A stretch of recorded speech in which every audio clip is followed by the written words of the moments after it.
This is the Lone Creator YouTube. We hope this video helps. In this video, I will explain how to change your Shopify store name.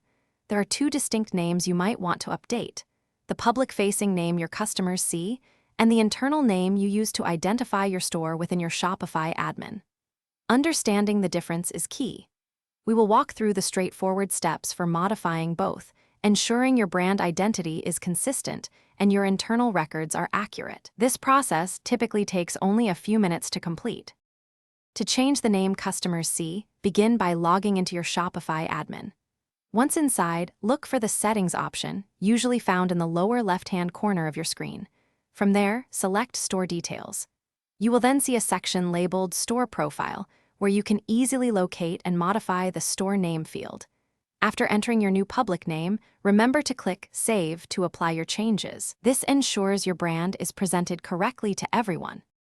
For updating the internal name, which helps you identify your store within your own Shopify account, the process is quite similar. Again, start by logging into your Shopify admin and heading to Settings, then Store Details.